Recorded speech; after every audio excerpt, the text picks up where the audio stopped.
At Level Up Fitness Academy, they have one goal: to ensure that individuals with disabilities remain physically active. To ensure our special needs community values their fitness and has fun while working out in a safe, welcoming, and enjoyable environment. Daniel Ruff is the owner and head trainer of Level Up Fitness Academy, and Corey Joseph is a trainer and program supervisor for the Academy. They both joined me this week to discuss why it's so important to them to keep our special needs community always active. I'm Kevin McShann. Let's have this conversation.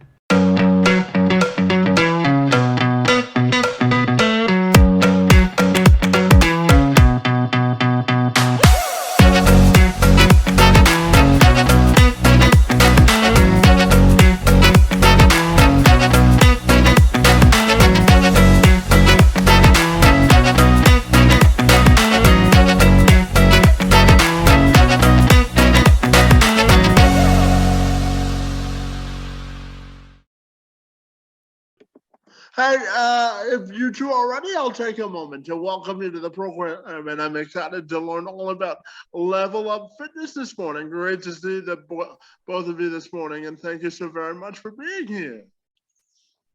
Thanks again for having us. Yeah, so I guess we'll start off by just asking you about all the great work that you do to meet people where they are and offer a variety of fitness plans and objectives for the people who use your services. So if you guys wanted to tell me all about what you do, that'd be great. Sure. So this gym, Level Up Fitness, in many ways is like many other gyms. We do personal training, we run some small group classes, we run some bigger classes, but we also do a lot of work with people with exceptionalities. And it's not something you see very often, but it's something that Corey and I both have a background in.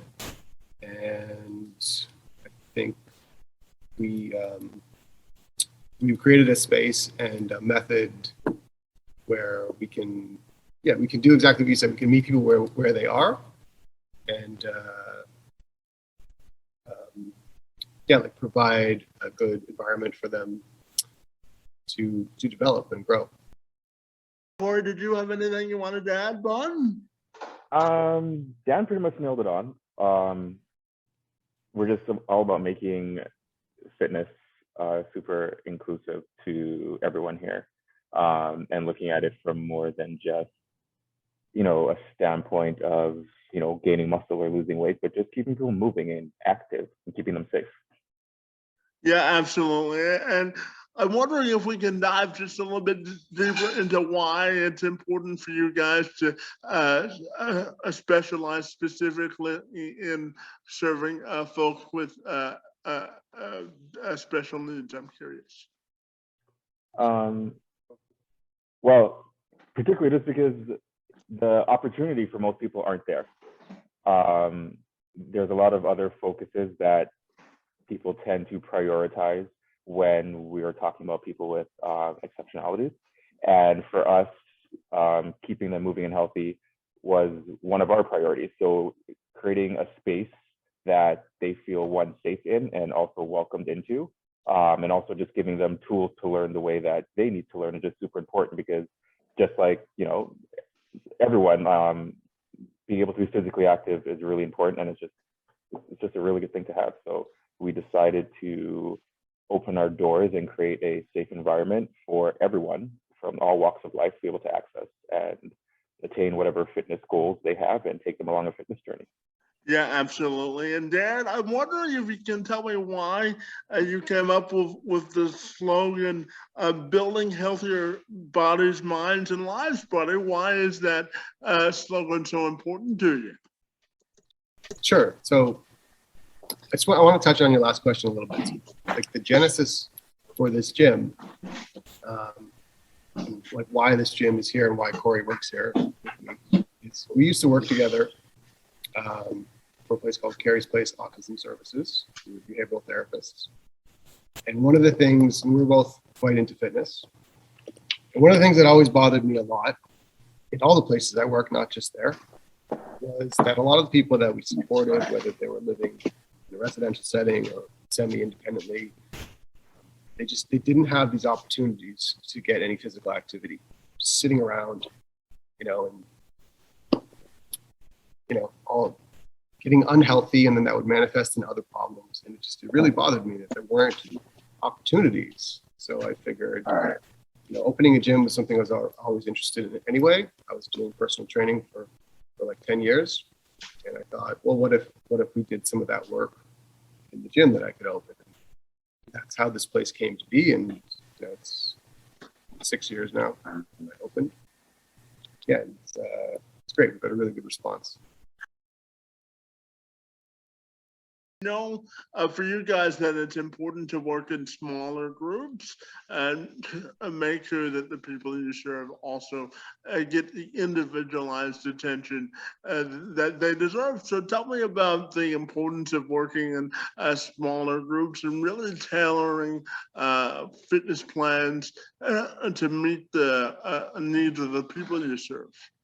Sure. So, one of the reasons that we do a lot of work in small groups, especially with maybe people like, for example, like in the autism population. Like if you just put yourself in anyone's shoes walking into any sort of commercial gym, it can be quite an overwhelming experience. It's like crazy lights and music, and there's all these machines and people in weird clothing, and it can be quite overwhelming for anybody.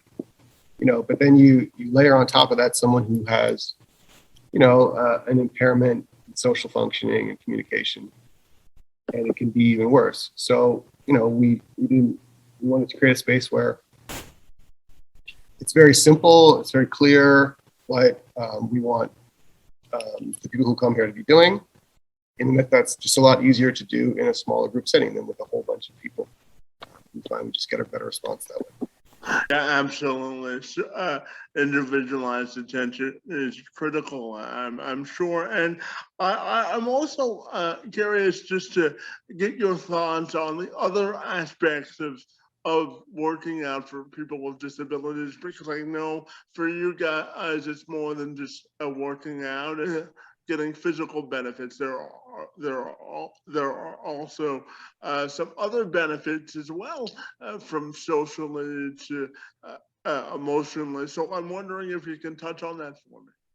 And some of those other benefits, especially when we refer back to that small group, is that our individuals, they not only are able to learn from us, but they're able to learn from their peers amongst them. So, we have people that learn in a variety of different ways. Receptive languages that range across the board.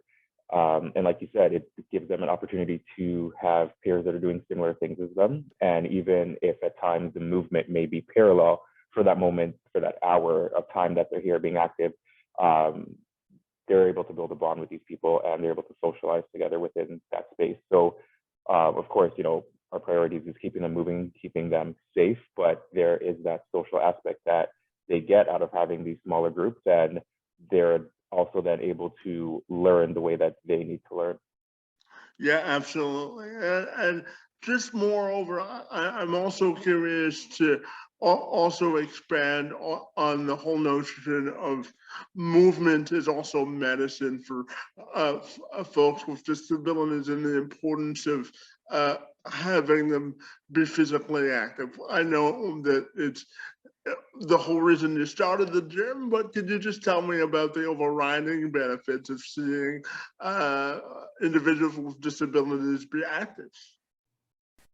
Sure. So, the benefits for individuals with disabilities are really the same as the benefits for individuals without disabilities, right? Like, exercise really is the best medicine, but the major issue is that, and the reason why it's so important is that the populations that we're working with are just, their participation rates in exercise are just so low compared to the general population.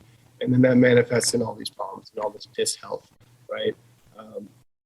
And just things like exercise, and health can affect all these things downstream that can manifest in these maladaptive ways. But just exercising, for example, is it's quite a good treatment for depression or for like sleep problems, right? And just those two things, if left untreated, can create all these other problems that manifest in all these different ways. So if you just think about it that way, right? Just at this like foundational levels, it can improve all qualities of life. But it's so often neglected in these populations, which is why like maybe it is even more so important. And like as an example, like all the people who come here, they come here for any number of reasons. Some people want to get like super in shape and look great, and some people want to be super strong, and some people want to lose weight. And then for some people, it's just they don't do anything, and they have this energy that they need to get out. And if they don't get that energy out, it's going to come out in maladaptive ways. And this is an outlet for them to come and do this and move around and push things and throw things and smash things. And that results in them not acting out in these other ways. And if that's the case, then that's fantastic.